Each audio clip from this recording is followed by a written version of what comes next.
Hi, this is a Tableau presentation, a visual analysis of the global terrorism dataset. This dataset is also available on Kaggle. This was one of the tasks that was given by the Sparks Foundation under their internship program. So if I make it with my presentation mode, well, this is nothing but just a cover, nothing more than that. So the overview. The top diagram basically is the number of terrorist activities worldwide over the years, and the bottom one is basically the number of terrorist activities each year. And as we all can see that there has been an increase in terrorism ever since 2012. It has come down a bit in 2017, but it's still pretty significant. Um, from the top map, what we can see basically is that countries like Iraq, Afghanistan, Pakistan, and India has had a major number of terrorist activities. For example, if I were to look for India as an example, if I were to look country specific, so India had an increase in terror activities during 1988, and it went on till I guess 1991, and then it tapered down for maybe a decade or two, and right from 2008, it has started increasing again, and it has increased significantly. If I were to look for Iraq as an example, well, Iraq started having such terror activities, started suffering from such terrorist activities ever since 2003, and then it has increased ever since. If I were to look for Colombia as an example, it's just a reverse. I mean, Colombia faced terrorist activities throughout the late 1970s, 1980s. It had the most number of terrorist activities in 1997, and then it has come down, it has tapered down ever since. Uh, so that's exactly what the first slide of this presentation tells us. Now, if I were to look city-wise, so this the first chart is just what we have seen in the previous slide. This bottom one basically shows us the cities and the ones that have been most targeted by the terrorists. So the red ones indicates the ones that have been maximum in frequency of terror attacks. So Baghdad happens to be, as we all can see, it has had more than 7,000 attacks over the years. If I were to look for Afghanistan, for example, Afghanistan has significant attacks in.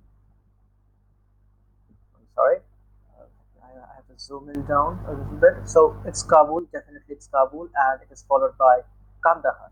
So these are the ways in which the terrorists have attacked, and these have been predominantly, for example, Karachi. I can see out here it's also red, had a significant number of attacks, around 2,600 of them.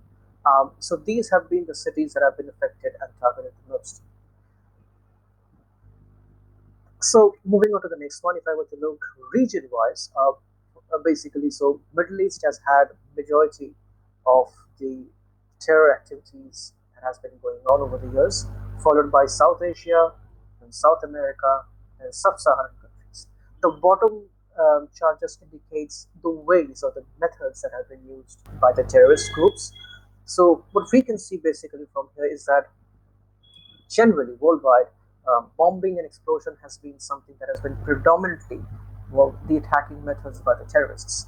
If I were to look regions specific, for example, if I were to look for South Asia, um, bombing still happens to be the predominant factor, the predominant method, way in which the targets have been made, have been done.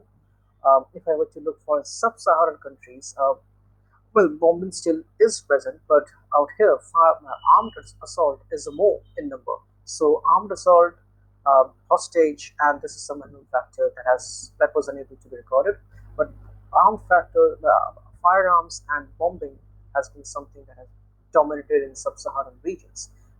If I were to look for Central America and Caribbean, it is again armed assault and use of firearms that has been the most popular way in which the terrorists have targeted, followed by bombing, of course. Moving on to the next slide. Right, so targeted nationalities. The bottom diagram is basically just the previous diagram that I think that we have seen on the first slide, on the overview slide, and that is how the frequency of the attacks have been. As we can see out here, it increased in 2014, and it has tapered down a bit ever since. And second, the second part is basically the victims of terrorism. So what we can see out here is that there has been a significant rise in the victims of terrorism out here, with the maximum being somewhere around in 2015, as far as we can see. Iraq has been the most affected country, followed by, I guess, Afghanistan, Pakistan, and India. So if I were to look for Iraq as an example, well, Iraq hardly had terrorist activities as we saw in the previous slides. The same went for the victims. But ever since the 2012, there has been increase in terror activities as well as increase in the number of victims. If I were to look for India, for example, well, India had an increase in terror activities back in 1998, as we all saw, and there was increase in number of victims of terrorism. It came down, and then it again rose at around 2006 and 8, where there was a huge number of victim count because of terrorist activities. And then after that, what has happened is that the frequency of attacks, even though they have increased, sorry, the frequency of attacks have increased, but the victim count has just decreased. Now, this is completely understandable since ever since 2009, ever since the start attacks, much of the terror activities have been shifted right towards the border. So, as far as the civilians are concerned, or general other private individuals are concerned, they have not been largely affected. So that's all I can say about India. If I were to look for Afghanistan, the trend is pretty much of the same like that of Iraq. Terrorism has increased as well as the victim count has increased. So that is something that we can get from this slide. If I were to look for the next slide, well, so this basically tells me that the countries that have faced maximum casualties. So basically, that is the nationalities where the terrorist activities have occurred, the frequency of them, and the ones that have been targeted the most by this diagram, as we all can see. So out here, if I were to look, private citizens and properties have been the ones that have been most affected, followed by military, followed by the police, and followed by the government. So if I were to look, let's say for Iraq as an example, the private citizens and property still exists, happens to be the major contribution, or not a contribution exactly. It happens to be the ones that have been most targeted by the terrorists, followed by the police. If I were to look for Afghanistan as an example, it has been the police that have been most affected, that have been most targeted. If I were to look for India, again, it has been private citizens. If I were to look for any other country, let me say, maybe for Nigeria. In Nigeria, it has been again private properties again. If I were to look for Colombia, private property. So we can understand. For example, if I were to look for United States as an example, it's different. I mean, what we can see out here is that private citizens and property still exist, but business happens to be the ones that have been most targeted. Business individuals, I guess, I suppose, or the businesses in general have been the ones that have been most targeted over the years, and they have been the ones that have been the favorite targets for the terrorist groups. Um, for example, if I were to look for United Kingdom, it is still private. So we can understand the factor that private properties and citizens have been the one that have been most affected, and the military and the police comes next. And in the United States, the trend has been different. It has been the businesses that have been affected the most.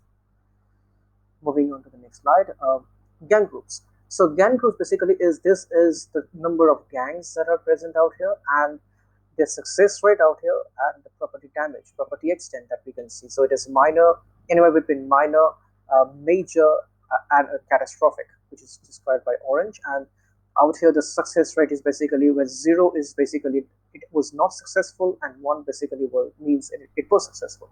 So since it is unknown, obviously majority of them have been unknown, so the graph looks a bit like that. But if I were to look, let's say for the Taliban as an example, in Taliban, 89%, more than 89% of their attacks were a success for them.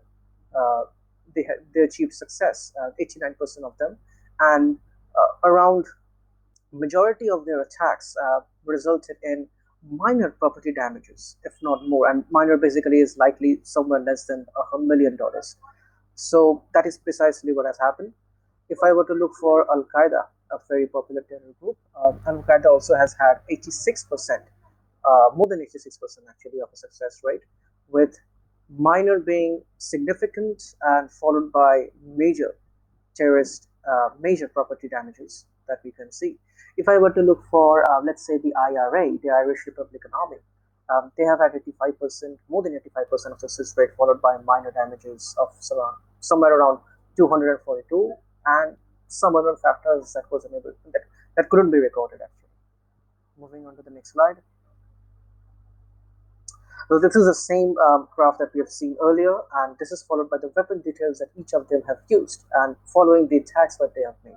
So if I were to look for Taliban as an example, so Taliban's majority of the attacks took place around Pakistan, Afghanistan, and of course Turkmenistan. Also, there is only one account of attack on Turkmenistan. Majority of them have been explosives and firearms and some unknown. There was no record for this factor, but firearms and explosives were the ones that were predominant.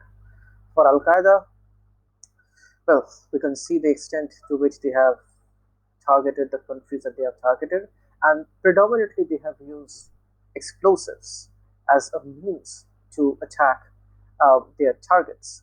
If I were to look for, let's say, IRA as an example, we can see the countries that they have attacked over the years, and at the same point of time, we can see the methods, or rather the modes in which they have attacked. They have mostly used explosives as well as firearms equally. So this is the way in which they have happened. The terror activities were carried out by the terror groups, like Chechen rebels, as we can see, it has happened majority in Russia, and they have used explosives and firearms equally. Well, not equally exactly; it's a bit less than that, but predominantly explosives have been something that have been out there. And lastly, what we can find out here is that the hostage count, of so so this is basically the hostages that they have been taken, and the outcomes of these very incidents. So what we have is, for example, out here where the hostages were killed by the terrorists, and it was not during the attempt. So if I were to look for that, um, more than 99% of the hostages were kids, basically. If I were to look for success rates, successful rescues by the counter-terrorist groups, um, 98% of them, 98% of the hostages were actually were kids actually, not terrorists, of course. And if I look for the combination, um, that's just 100%. I mean, 100% of these were the hostages were actually kids. If I look for the fact where hostages released by perpetrators, so the terrorists release these hostages, so that is somewhere around 99.07. So majority what we can find out from here is that um, in majority of the cases where hostages were kids, it has most of the times resulted in the hostages being released by the terrorists, or they were being successfully rescued by the counter-terror or the police or the army, military for that matter. So that's it. That's for the analysis for this global analysis. I hope you guys understand that, and I'm open to suggestions for all of it. Thank you.